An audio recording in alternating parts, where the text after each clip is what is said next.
Bueno, hola, buenas tardes, buenos días. Estamos aquí para la presentación del número 64 de Ecología Política. Como sabréis, ya el título de Nuevos Pactos Verdes, Solución o Problema. Y para ello contamos aquí con con las tres editores del número, que son Iñaki Bárcena, Alfons Pérez y Diana Vela. Entonces voy a hacer una breve presentación de cada cual para luego darles paso a su exposición. Entonces, empezando por Iñaki, es doctor en Ciencias Sociales y Políticas, profesor de la Universidad del País Vasco desde 1984, primero en el Departamento de Derecho Público, posteriormente como catedrático de Ciencia Política. Actualmente es coordinador del Grupo de Investigación Ecopol, Economía y Ecología Política. Seguidamente tenemos a Alfons Pérez, que es miembro del Observatori del Deute en la Globalització y es profesor asociado en la Universidad Politécnica de Cataluña. Y también es autor del libro Pactos Verdes en tiempos de pandemia. Y finalmente, Diana Belalmeida es docente en el Departamento de Sostenibilidad de la Universidad de Utrecht, en Holanda, investigadora afiliada al Departamento de Geografía de la Universidad de Noruega de Ciencia y Tecnología y es miembro del colectivo Geografía Crítica en Ecuador. Diana ha escrito sobre extractivismo y geografía económica de los recursos, austeridad y ecología política, luchas ecológicas y defensa territorial desde el feminismo y sobre el capitalismo verde en las nuevas propuestas de transición energética. Entonces, como decía, entre los tres editaron este número y pues con su contribución vamos a hacer un poco la presentación de lo que ha sido el número publicado en diciembre de este año pasado. Y nada más por mi parte. Adelante.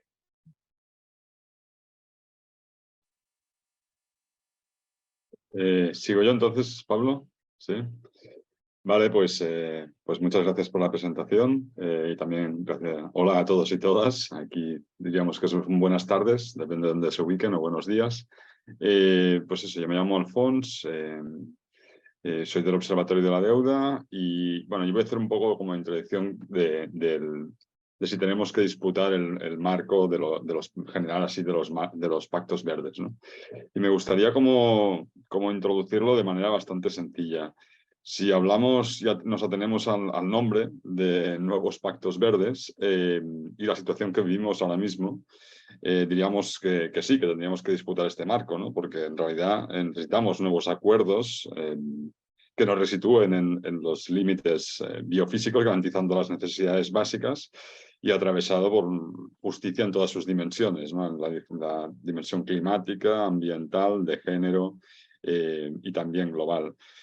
Y esa situación, que ahora que tenemos una cierta experiencia de lo que han resultado esos pactos verdes, sobre todo en la parte institucional, ¿sí? En una situación que vivimos ahora, ¿no? Hemos transitado desde el cambio climático a la crisis climática, una situación también de crisis de biodiversidad y de agotamiento de los recursos, y unos marcos de los nuevos pactos verdes que ya hace pues, 3 años, más de 3 años, ¿no? Prácticamente 4 que se propusieron, o sea, como mínimo fueron, tuvieron su visibilidad pública más fuerte en Estados Unidos con una propuesta desde la socialdemocracia americana, ¿sí?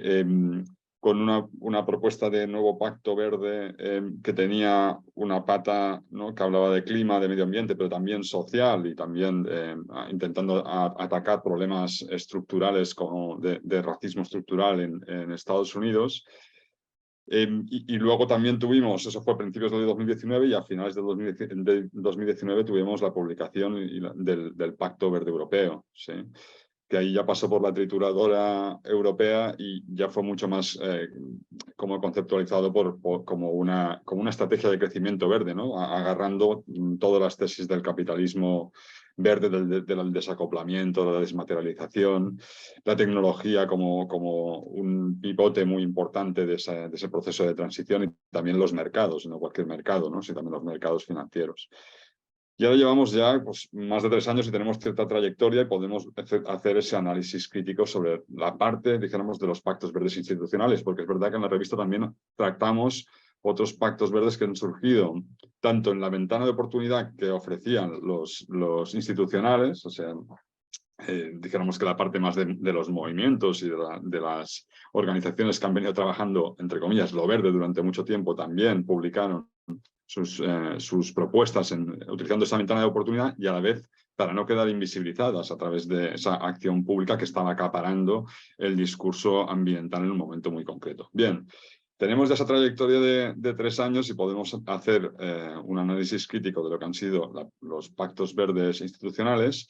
Y también hay que reconocer que han sido atravesadas por 2 momentos importantes, como uno es el de pandemia, ¿no? Y el otro es el de crisis energética, sobre todo, vuelvo a decir, en la parte o en el territorio europeo, esos 2 momentos han atravesado la propuesta de pacto verde institucional, ¿sí? Y ha salido reforzado, sobre todo después de la pandemia, ¿no? Con los planes de la llamada recuperación económica, ¿no? Y con una inyección muy fuerte de recursos a través de los fondos europeos de recuperación, ¿sí? Una salida de la crisis o una salida de un impacto económico diferente de otros momentos históricos, donde se ha caracterizado como verde y digital.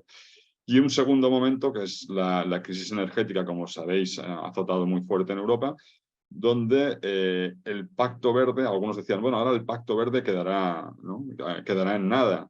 Realmente los documentos oficiales lo que hablan es de una especie de licuado de ideas donde entra prácticamente todo, donde el Pacto Verde está reforzado por la diversificación de los combustibles y la dependencia rusa. Una combinación bastante peculiar de la caracterización inicial de las que se hablaba de los pactos verdes, ¿sí?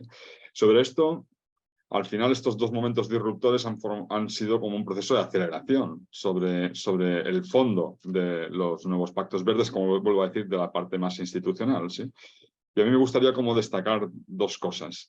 La primera es que se ve claramente que cuando hablamos de verde y en la parte institucional, ahora mismo, por ejemplo, en Europa, cabe la utilización de las capacidades de carbón y nucleares por la situación de dependencia de Rusia y la necesidad de asegurar la continuidad energética en Europa. Por tanto, eso cabe en la transición y también cabe en el marco del Pacto Verde.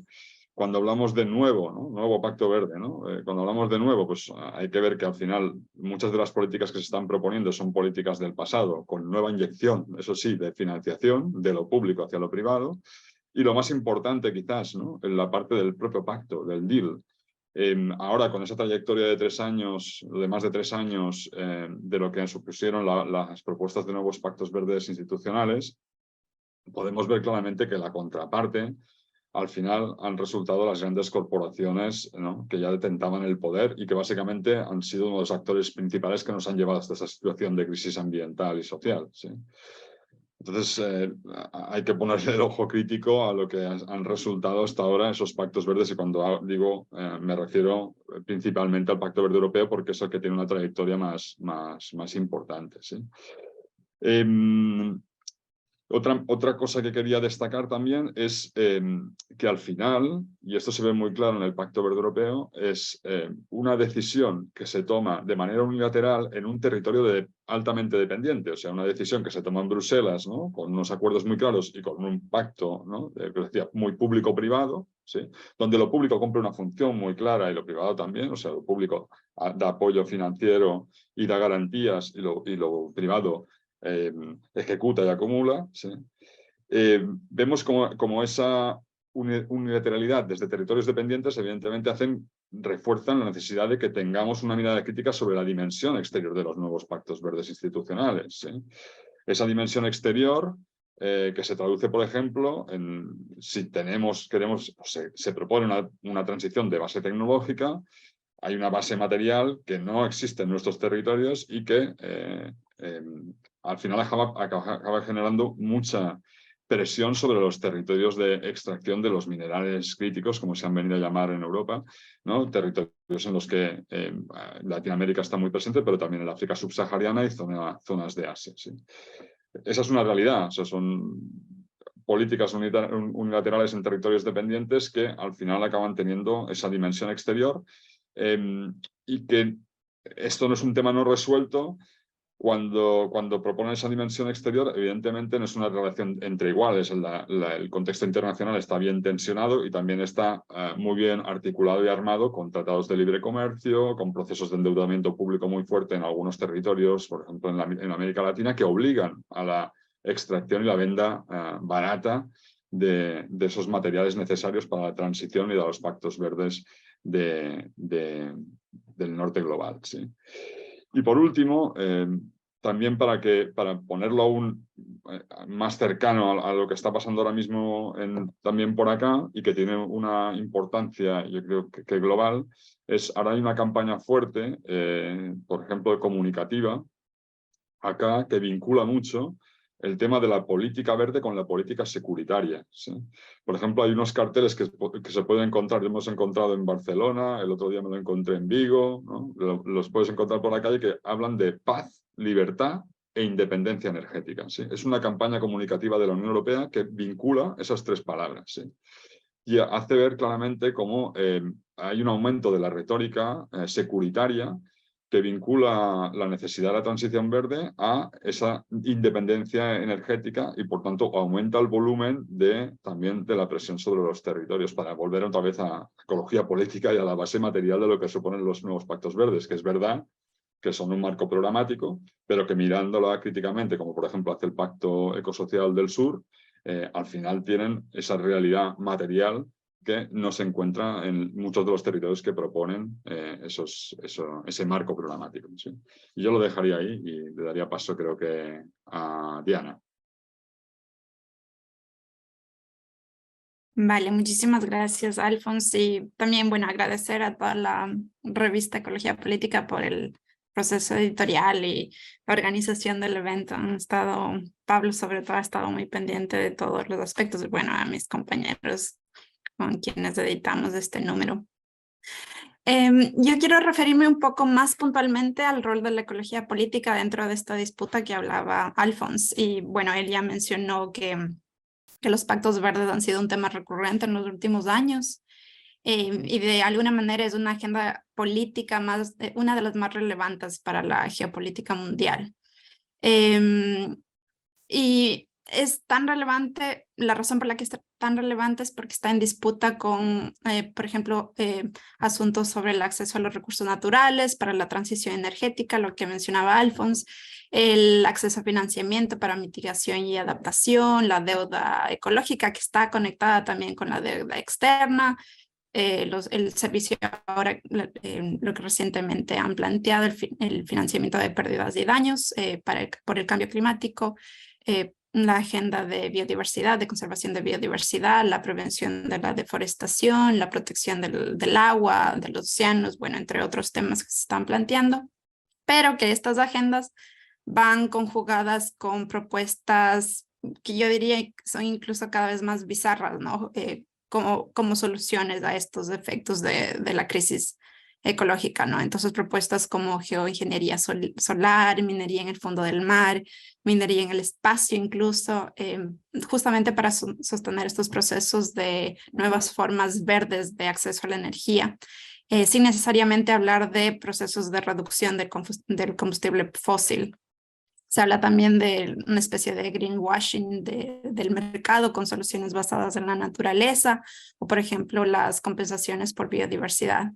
Y a lo que voy a ir con esto es que de alguna manera todas estas agendas que además se han promovido en cumbres mundiales han sido un fracaso total para enfrentar sobre todo la crisis ecológica, que es a lo que nos referimos. Y de ninguna manera han sabido plantear el tema de manera efectiva, pero sí que se ha logrado perpetuar este capitalismo fósil, colonial, porque son políticas que sobre todo se enfrentan con las poblaciones más vulnerables y pobres, ¿no? Entonces, de alguna manera, por ejemplo, aumentan la deuda y la dependencia de las naciones más pobres y también violentan la soberanía de los pueblos.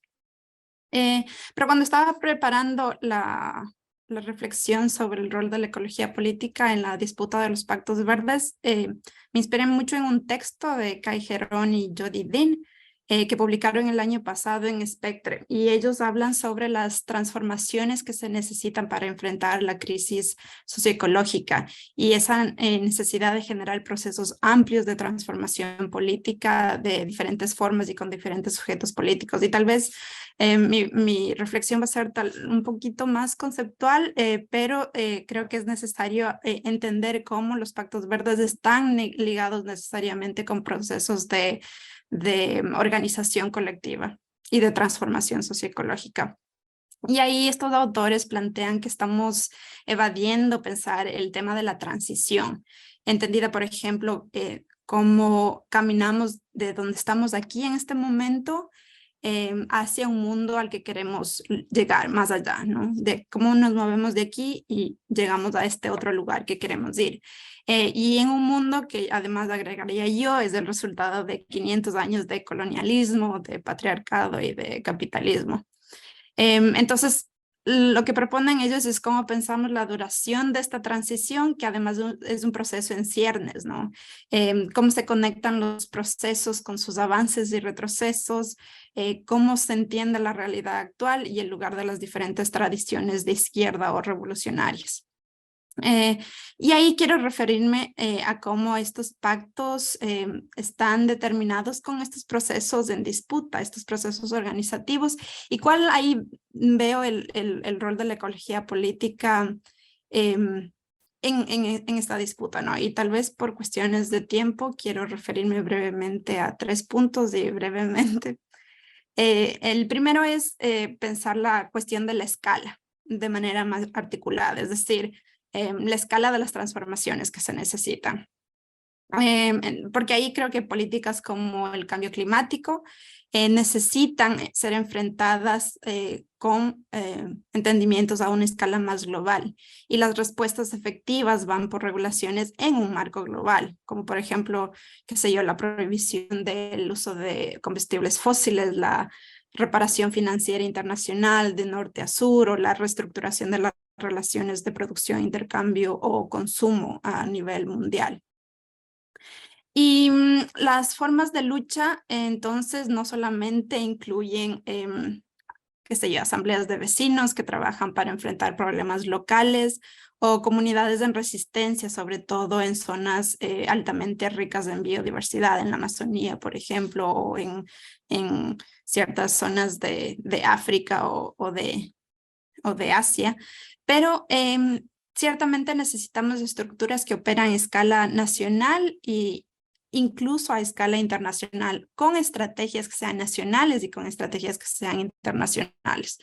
Entonces ahí de alguna manera hablamos de un internacionalismo ecológico, para lo que en la introducción del texto planteamos lograr un Global Green New Deal, un pacto global, un pacto verde global. Que construye un proyecto multiescalar de las luchas por la reparación, por la restauración y el cuidado de las diferentes formas de vida, restauración de las prácticas ecológicas y agrícolas, y también pensarnos las economías dignas para el sostenimiento de la vida. Y ahí creo que la ecología política particularmente se ha enfocado a una escala local de análisis, pero creo yo más recientemente se ha acercado a entender estas relaciones multiescalares de las transformaciones sociales. Ahí lo que planteo es cómo entendemos entonces las estrategias, las tácticas y las prioridades de forma multiescalar. El segundo punto que quiero plantear es pensar la coordinación organizada y colectiva. Y ahí vemos, también lo mencionamos en la introducción, que han existido propuestas colectivas, ¿no? Tenemos los Green New Deals radicales, tenemos agendas feministas, tenemos el Pacto Ecosocial del Sur, propuestas de crecimiento, el Pacto Rojo, tenemos varios horizontes decoloniales, formas agroecológicas locales, incluso hay un comunismo de lujo automatizado, tenemos un socialismo de la mitad de la tierra, que en inglés se conoce como half earth socialism. Pero Kai, Heron y Judith Dean sostienen que incluso muchos de estos pactos también posponen hablar el problema de la transición, es decir, cuál es la estrategia que tenemos y cuáles son nuestras técnicas inmediatas en esta transición. Creo que ahí el desafío más grande tiene que ver con la multiplicidad de imaginarios postfósiles y anticapitalistas que tenemos. Y ahí la dificultad es de encontrar una comprensión colectiva de dónde queremos ir y cómo lo vamos a hacer, porque de alguna manera a donde se llegue o donde se vaya es el resultado de la acción colectiva y organizada. Y esta acción organizada, que también es colectiva, debe ser una práctica cotidiana que depende de nuestra capacidad de actuar organizadamente. Entonces ahí creo que es donde nuestros valores y nuestros principios compartidos revisten de importancia fundamental, porque yo sí creo que la ecología política es y debe ser normativa. Y entonces plantearnos esto es muy importante porque las respuestas también del otro lado, es decir, esas respuestas etnonacionalistas, las respuestas fascistas o de la extrema derecha también son procesos organizativos que van a ser muy violentos y que van a resultar en el afianzamiento posiblemente del autoritarismo y procesos de muerte colectiva también. Y ahí creo que la ecología política también ha empezado a discutir sobre estos temas y a entender estos campos en disputa desde la ecología política de la extrema derecha. Y también creo que ahí el feminismo y la ecología política feminista, sobre todo la que entiende la vida en el centro y que se ocupa, por ejemplo, de la reproducción social y del cuidado, nos han dado mucho por aprender sobre formas organizativas amplias y sostenidas en el tiempo. Y el último punto, y ya con eso termino, es pensar en el sujeto histórico. Y esa me parece una de las preguntas más difíciles. Yo no necesariamente tengo respuestas, porque hay mucha discrepancia sobre quién es el sujeto histórico de transformación socioecológica en este momento. Y muy poco creo que se aborda eso en los pactos verdes, incluso en los pactos verdes más radicales, sobre preguntas, por ejemplo, ¿quién lidera esta transformación? ¿Quién se ocupará de la movilización? ¿O con qué formas de organización y cómo son esas formas de organización?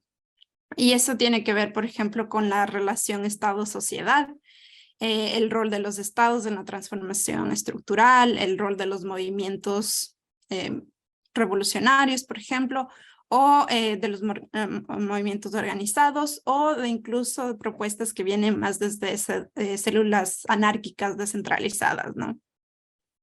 Pero ahí creo que en todo esto existe un problema subyacente, que es la necesidad de entender esta forma amplia, esta izquierda, que además tenga suficiente poder para revertir las injusticias y enfrentar los efectos de la crisis ecológica al mismo tiempo que se enfrenta a otros procesos de respuesta violenta, ¿no?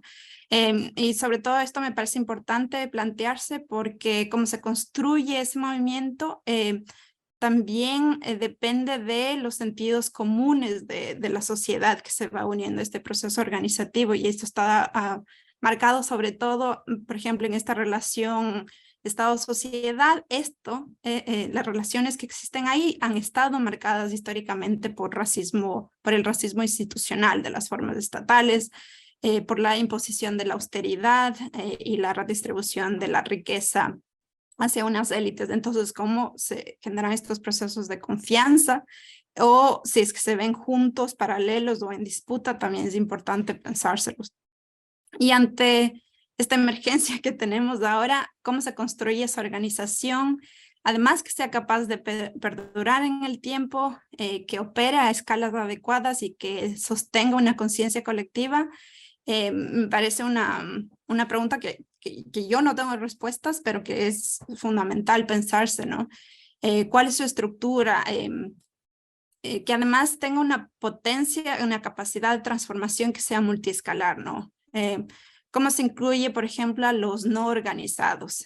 ¿Cómo se amplía nuestro trabajo más allá de los ya convencidos, ¿no?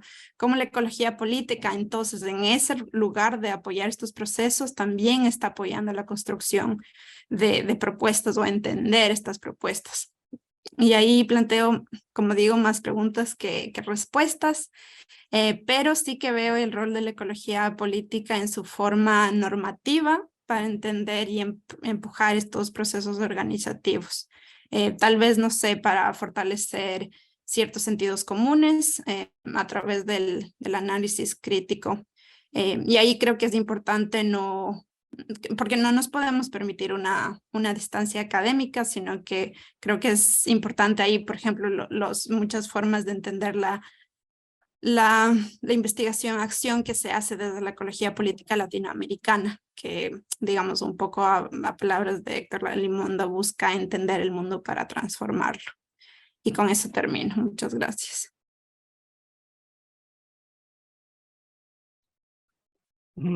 Muy bien, Diana, pues creo que ahora me toca a mí. Sí. Creo que soy el tercero en discordia. Bueno, yo quería empezar recordando que la semana pasada, un poquito antes, bueno, la semana pasada le han dado el premio Holberg a Joan Martínez Alier. Y yo creo que es una gran noticia que debemos de festejar todos y todas. Ya sé que no tiene nada que ver con nuestro número ni con este evento, pero yo quería ponerlo sobre la mesa porque creo que bueno, pues que dedicarle 20 segundos a decir que a Joan Martínez Alier le dan un premio y le dan un premio a alguien que nos representa en esta revista y nos representa a todos porque es un gran maestro y nada más. Y con eso lo dejo ahí, ¿no? Bueno, hace unos meses, pues, invitados por la revista, Alfons, Diana y yo nos metimos bueno, ayudados por Pablo, por supuesto, en el embrollo de lanzar bueno, una revista monográfica sobre los nuevos pactos verdes y hicimos un llamado y, bueno, al final han salido 19 artículos en la revista en el número 64, 12 son sobre los nuevos pactos verdes y tenemos personas que han participado en este número de Cataluña, de Valencia, del País Vasco, de otras partes del Estado español, de Cuba, de Ecuador, de Brasil, de Argentina, de Bolivia, de Italia. Bueno, otros que hablan, aunque sean del Estado español, hablan de Papúa Guinea, de Yugoslavia, de Montenegro y bueno, hay una mezcla interesante de académicos y activistas y hay muchas mujeres y eso es interesante, ¿no? A mí me tocaba un poco, bueno, pues hacer un repaso de qué es lo que ha sido, qué es lo que, bueno, ha cabido en este número 64 de la revista y ya sabéis que, bueno, la revista tiene 5 apartados diferentes, ¿no? Un apartado de opinión, donde caben 4 artículos, un apartado de en profundidad, que son artículos más largos, donde caben otros 4. Hay un apartado de breves, que es más largo, donde caben 8 artículos, y después hay 2 apartados finales, uno de redes de resistencia, donde se cuentan historias que tienen que ver con peleas que hay y campañas que hay en el mundo, y al final hay una crítica y una reseña del libro. Bueno, pues yo voy a seguir un poco ese orden y os comento que en la parte de artículos de opinión hay 4 artículos. El primero es de Juan Bordera, el primero viene del Estado español, del País Valenciano, de Bordera, Coronel y Pedregal. Es un artículo que habla cómo los de Green New Deal se enfrentan con 3 dilemas, ¿no? El dilema biofísico, que nos lleva evidentemente al decrecimiento, el dilema político, en este sistema de, bueno, de decisión estratégica, y el dilema cultural, que tiene que ver de alguna manera con, bueno, pues cómo actúa nuestra sociedad frente a este tipo de propuestas, y ellos al final acaban defendiendo lo que defiende el siguiente artículo, que es el de Adrián Almazán, Julia Martí y Iñaki Bárcena, que soy yo, que habla sobre, bueno, pues el decrecimiento ecofeminista frente al capitalismo verde y digital. Ya ha explicado antes Alfons cómo, bueno, en nuestro continente, en Europa, el Green New Deal aprobado por la Unión Europea es un proyecto que, bueno, pues que ahí sigue tambaleándose, pero sigue. Y frente a ese proyecto nosotros pensamos que hay que enfrentar otro tipo de de propuesta que, frente a esa falsa solución, que no va a hacer más que agravar la crisis psicosocial, hay que plantearse una alternativa que se base eso, en un abandono de las ideas del crecimiento para pensar que desde el ecofeminismo, desde el ecosocialismo se está planteando otro tipo de alternativas para la sostenibilidad, para la justicia y para poner sobre la mesa nuestra deuda ecológica. Después hay 2 artículos más, uno que viene de Cuba, de Rosabel Sotolongo, que es un artículo interesante porque plantea un poco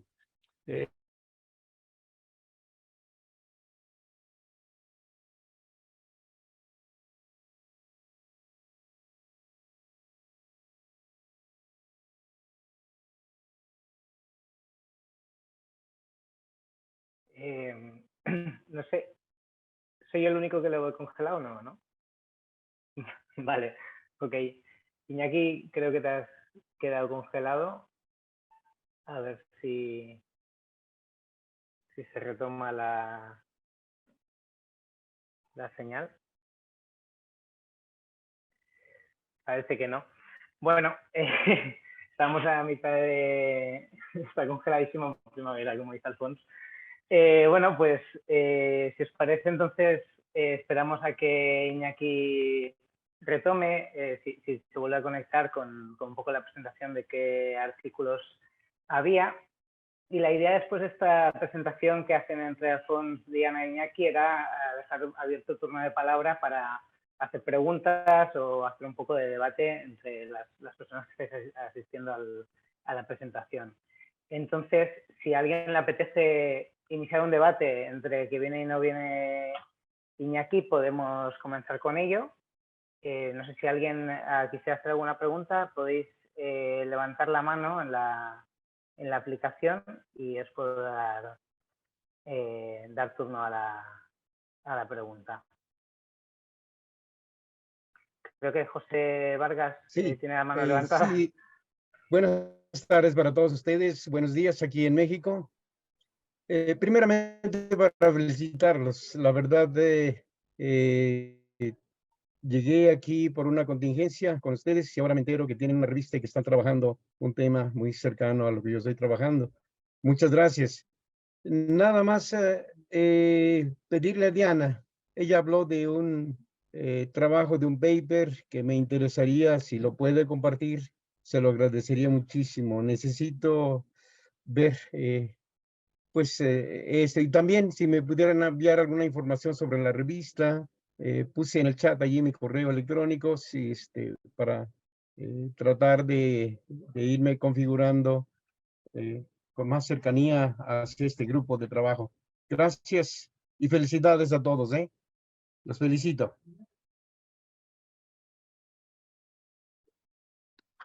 Gracias, José. El artículo ahora lo compartí ya en el chat, está ahí. Y ahorita veo que Pablo también puso el link de la revista de Ecología Política para que puedas acceder. Perfecto, muchas gracias. Son ustedes muy amables. Eso es justo como dice Diana, compartí ahí el link. Si queréis levantar la mano, podéis ir al icono... Perdón, se me quedó aquí colgado la aplicación. Tienen un simbolito para levantar la mano en la aplicación, no sé si logran verlo, en caso de que quieran.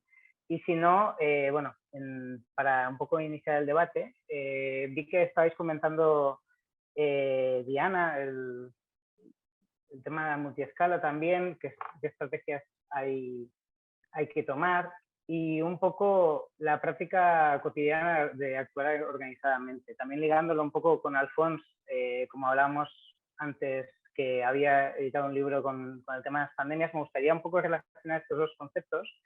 ¿Y cómo creéis que la pandemia de COVID ha influido en este tipo de organización? ¿Creéis que de alguna manera ha podido tener algún punto positivo para esa organización colectiva cotidiana, o más bien todo lo contrario? ¿Cómo lo veis desde entonces hasta esta parte y respecto antes de esta pandemia?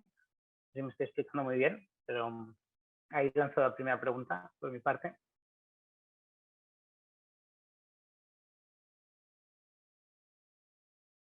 Dale, Diana, por favor. Yo iba a decir que vayas tú. Vale, pero bueno, voy. A ver, Pablo, si te entendí bien, tu pregunta es sobre cómo se coordinan o cuáles han sido las formas de organización multiescalar que se han visto dentro de la pandemia. Es una pregunta difícil. Yo diría que yo no conozco todos los tipos de acciones y estrategias que se dieron. Un poco más conozco del caso de Ecuador.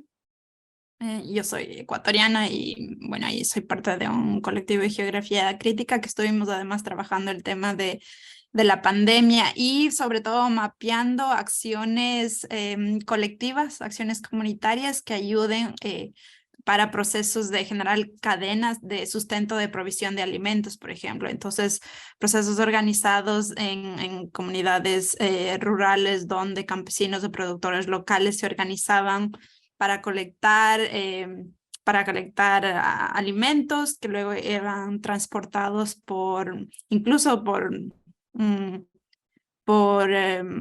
coordinación con instituciones gubernamentales, por ejemplo, municipios o transporte que venía de ciertos gobiernos locales para proveer de alimento a gente de la ciudad. Ya en términos que van allá de país, yo no conozco muy bien cómo hubieron procesos de organización multiescalar. Yo creo que fue un reto, porque además la pandemia fue un proceso de ensimismamiento, ¿no? Todas las políticas que se emprendieron sobre la protección nacional, ¿no? Entonces, por ejemplo, el tema migratorio, nadie puede moverse a ningún lado. En temas de acceso a las vacunas, todo era prioridad dentro de nacional, digamos, o incluso prioridades regionales, ¿no? Todo el control que hubo desde la Unión Europea, desde Estados Unidos, a primero ellos priorizar el acceso a las vacunas, ¿no? Entonces, yo creo que en esos casos sí hace falta todavía esfuerzos mucho más regionales de fortalecimiento de relaciones organizativas. Yo creo que, por ejemplo, ahí un rol, y hablo desde la perspectiva latinoamericana, un rol de la integración latinoamericana en estos casos con tal vez gobiernos que hubiesen tenido una tendencia progresista, hubiese sido un factor súper importante en cómo se enfrentó a la pandemia en los países en Latinoamérica. Eso. Sí, respondo también así como en dos partes. Una que coincide bastante con Diana y la otra es cómo era previo a la pandemia, ¿no? Sobre todo visto desde acá y visto de la inercia que tenían los movimientos de justicia climática justo antes de la pandemia y que quedó muy truncado precisamente por la pandemia, con un liderazgo muy fuerte de los jóvenes y con estrategias un poco diferentes del movimiento climático, digo, más europeo, que por ejemplo el tema de poner los cuerpos y trabajar desde la desobediencia civil. Eso fue bastante nuevo.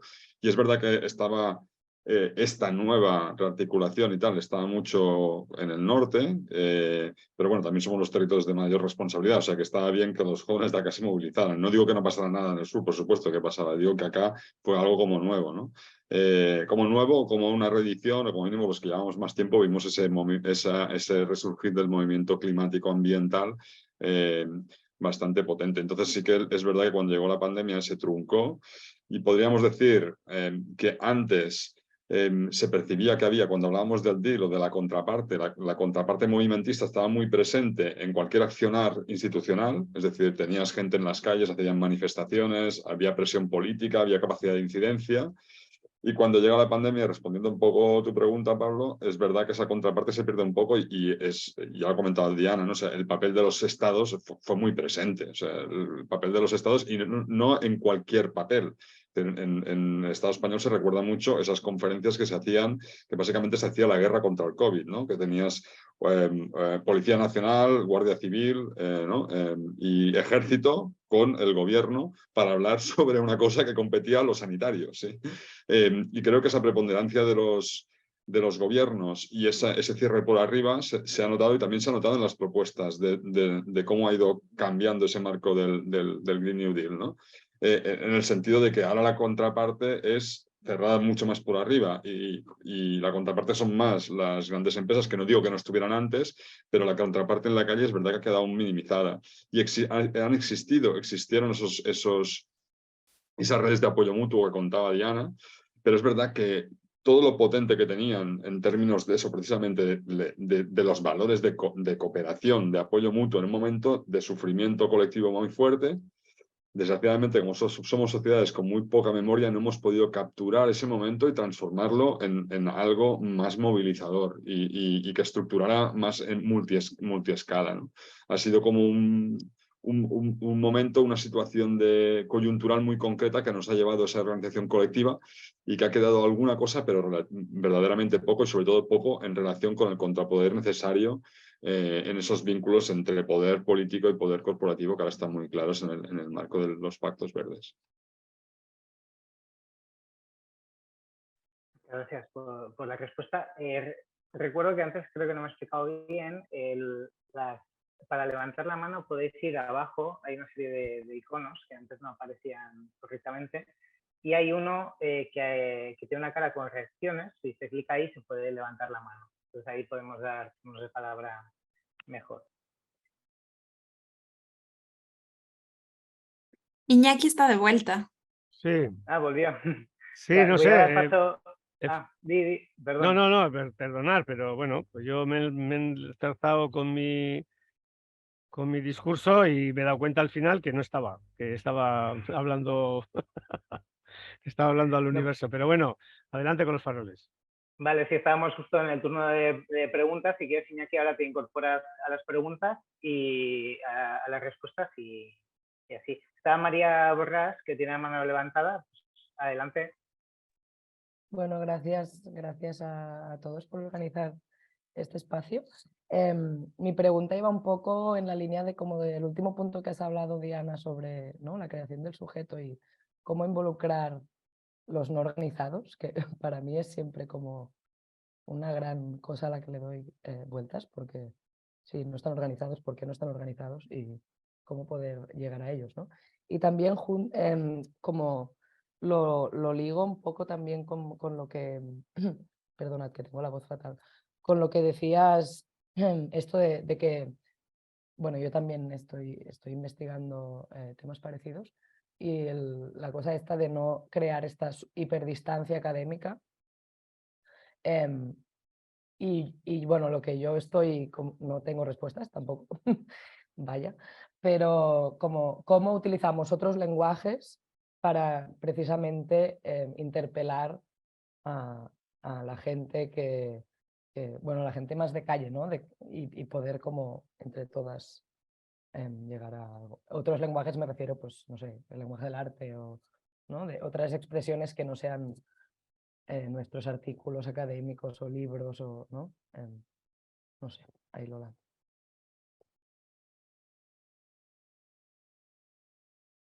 ¿La pregunta es para mí?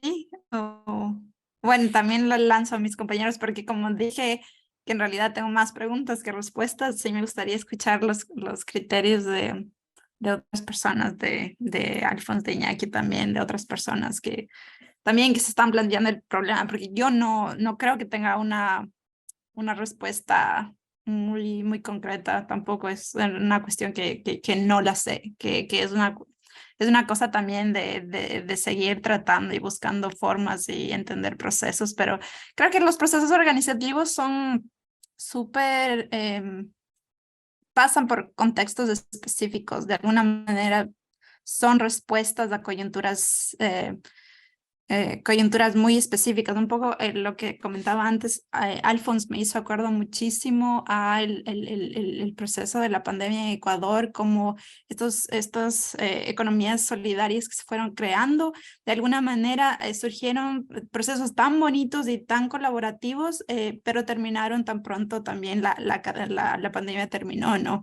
Y la pregunta es entonces, ¿cómo se sostienen esas formas solidarias de acción, de acción colectiva a través de procesos mucho más largos, sostenidos en el tiempo, que además son mucho más lentos y necesitan una disciplina de continuar, ¿no? Yo no sé. Creo que es un trabajo que requiere muchísimo compromiso. Es un trabajo diario, es un trabajo cotidiano. Y lo que pienso es que está ahí, pero hay momentos en que surge y explota y luego un poco se duerme, se vuelve un poco más latente, pero sobre todo creo que desde la perspectiva que yo veo, digamos, estoy hablando de procesos de salir a la calle, las luchas que se dan mucho más públicamente, pero creo que el refuerzo diario cotidiano más va sobre transformaciones en el sentido con el sentido común de la gente. Y ahí es donde tal vez el rol de la academia juega un espacio súper importante, ¿no? Como disputamos procesos a nivel cognitivo de entender el mundo y de generar espacios de pensamiento, sí. Pero me extendí. Más vale quería escucharles a ustedes.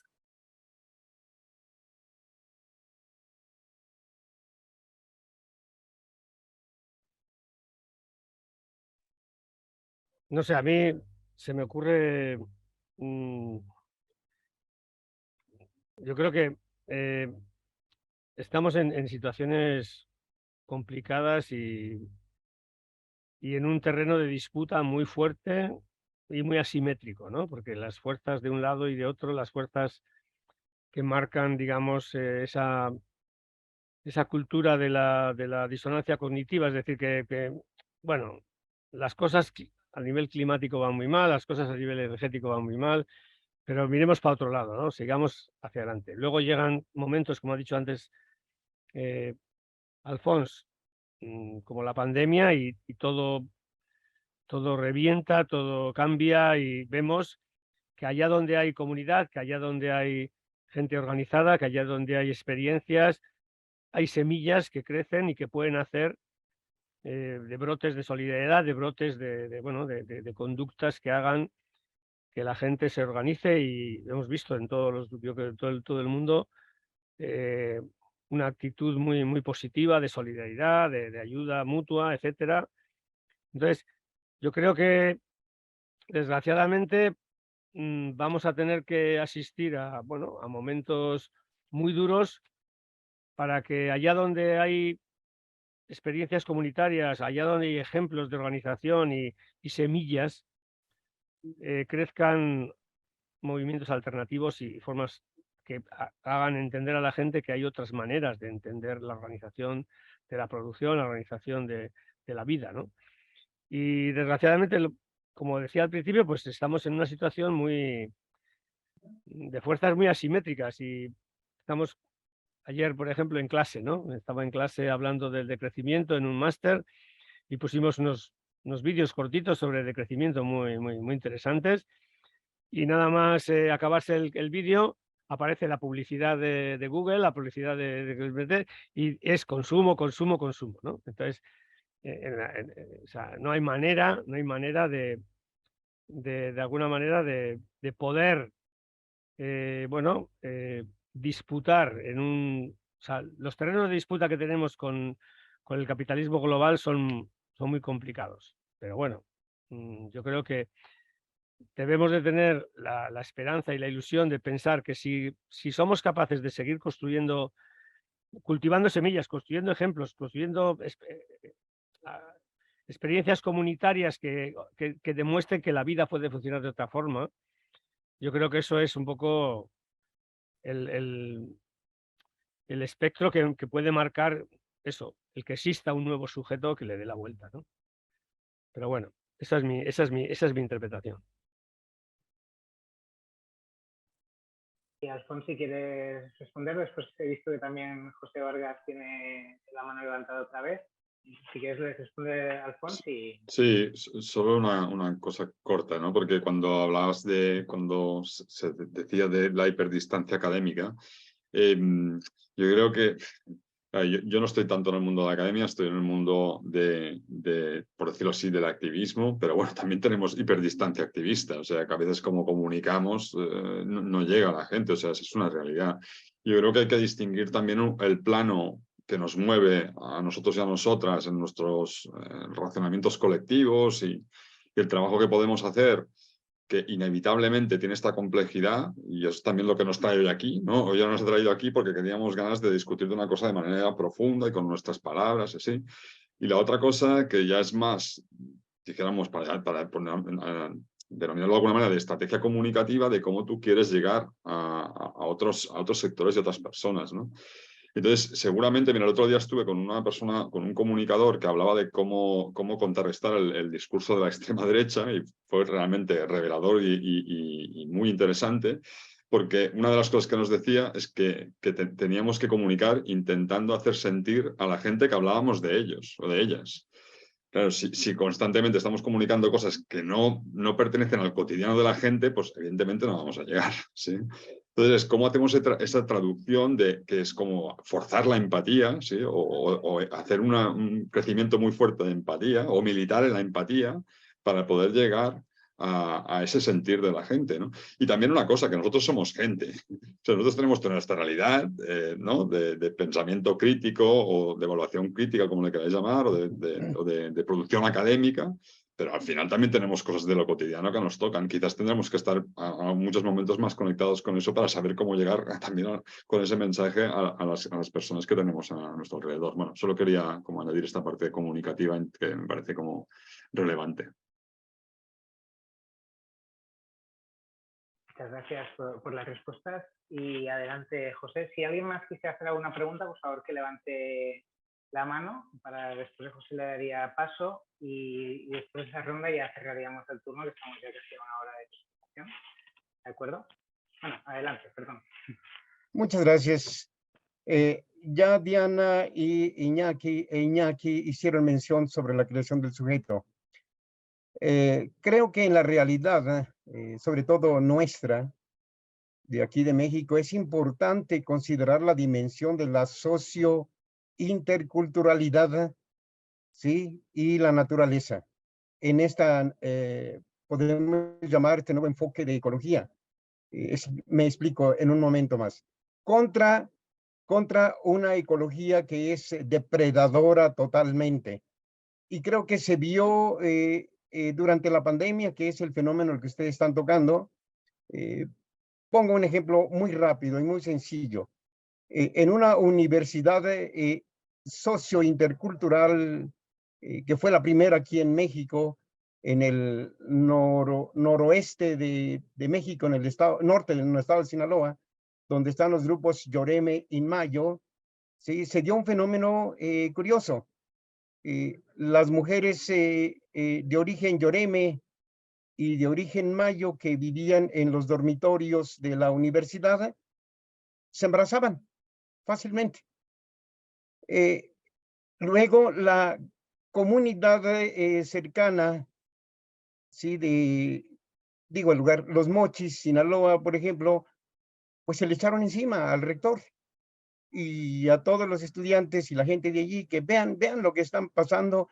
Es decir, era el proyecto hegemónico de ecología. Esa es una contaminación moral, social, etcétera, para toda la comunidad, y los medios de comunicación, la iglesia, en fin, se echaron en contra del rector.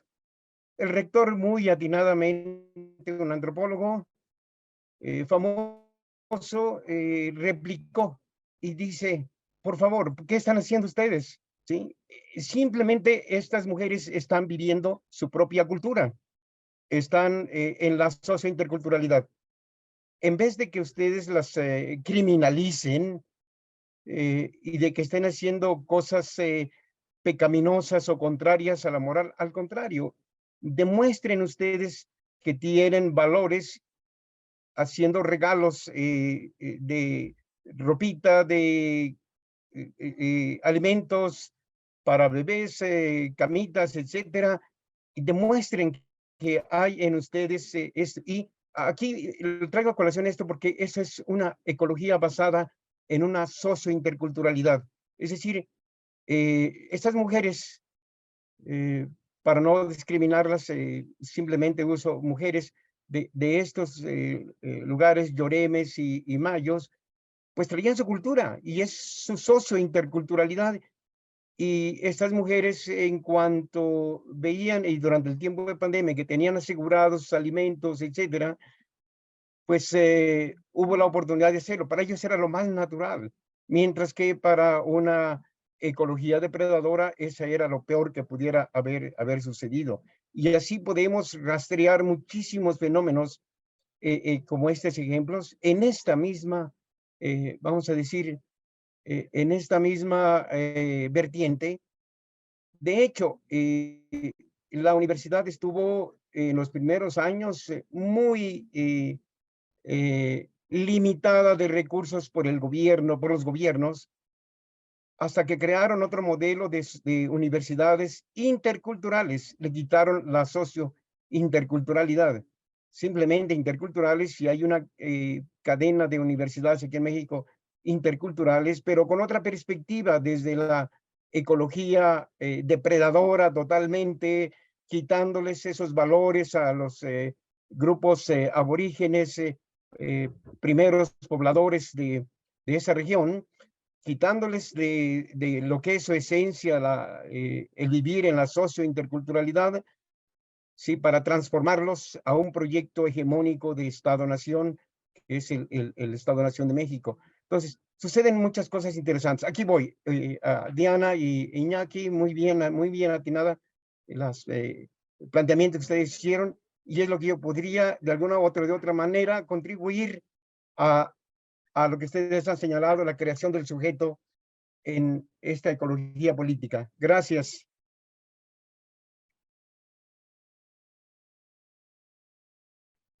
Muchas gracias, José. No sé si queréis hacer una réplica al comentario. ¿Sí? ¿No? Vale. Bueno, pues en ese caso dejaríamos aquí la presentación.